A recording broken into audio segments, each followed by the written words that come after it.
আসসালামু আলাইকুম, কেমন আছেন সবাই? আশা করি ভালো আছেন। আলহামদুলিল্লাহ আমিও ভালো আছি। তো এখন যে প্রচুর গরম, তো সে ভাবলাম যে কলিজা ঠান্ডা করে একটা আমের শরবত তৈরি করব।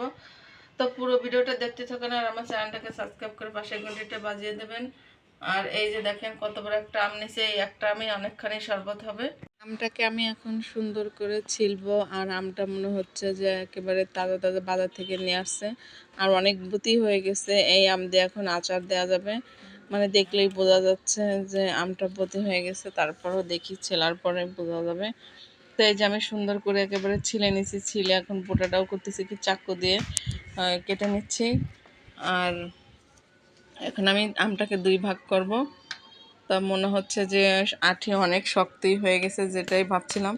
তো কি করব, গরমে আলসে উঠি ভালো লাগে না, তাই হাতের কাছে হাতুড়ি ছিল, হাতুড়ি দিয়েই আমটাকে দুই ভাগ করার চেষ্টা করতেছিলাম। তো আঠিটা এত পরিমাণ শক্ত হয়েছে ভিতরে যে কোনো কাজই হচ্ছে না। তখন ভাবলাম যে আমগুলো এইভাবে আটি থেকে চাকু দিয়ে ছাড়িয়ে নিই, ছাড়িয়ে তারপরে করব কি টুকরো টুকরো করব। তো এই যে আমটা একেবারে ফ্রেশ, একেবারে তাজা তাজা আম। আর এই আম দিয়ে আচার করলে খেতে খুবই ভালো লাগবে। আর আঠি একেবারেই শক্ত হয়ে গেছে, কিন্তু আঠি ছোট, আমটার গায়ে অনেক গোশ, আঠি ছোট।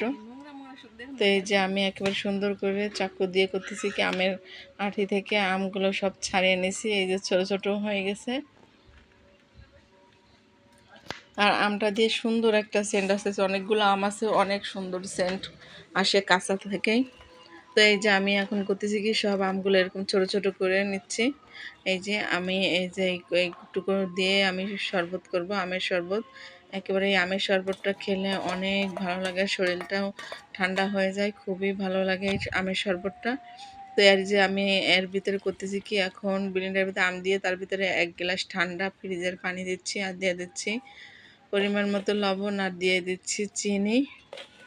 এইভাবে শরবতটা সত্যি সত্যি খুবই একেবারে মজা লাগে, আর কলিজাটা ঠান্ডা হয়ে যায়। তো এই যে চিনি সব কিছু দিয়ে এখন আমি ব্লেন্ড করে নেব।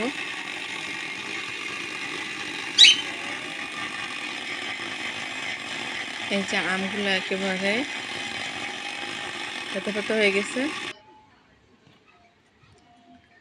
এই যে দেখেন কি সুন্দর, একেবারে আখের রসের মতো দেখা যাচ্ছে। আগে আখের রস যখন ওই যে আখের রস করে মেশিনে, একেবারে এরকম গাজা গাজা হয়ে যায়, ঠিক মনে হচ্ছে যে আখের রস। তো এখন আমি করব কি, এই যে আমের শরবতটা আমি একেবারে ছাঁকনি দিয়ে ছেঁকে নিচ্ছি, যেন আমগুলোর যে ছাপা ছাপা আছে সেইগুলো জানি শরবতের ভিতর না পড়ে। তো এই যে দেখেন অল্প অল্প করে পড়তেছে, মানে আমটা ছাপা ছাপার জন্যই একটু ধীরে ধীরে পড়তেছিল। পরে আমি চামচ দিয়ে সুন্দর করে নাড়াচাড়া দেওয়ার পরে এই দেখেন একেবারে সুন্দর, একেবারে কালারটাও কি সুন্দর আছে। আমের এই শরবতটা দেখলেও ভালো লাগে আর খেতেও ভালো লাগে। দেখেন একেবারে সবুজ কালার, দেখতেও কি সুন্দর দেখা যাচ্ছে। আর এই গরমের দুপুরবেলা এরকম শরবত হলে একেবারে কলিজাটা ঠান্ডা হয়ে যায়। আমার ছেলে খাচ্ছে। আজকের মতো ভিডিওটা এই পর্যন্তই, সবাই ভালো থাকেন।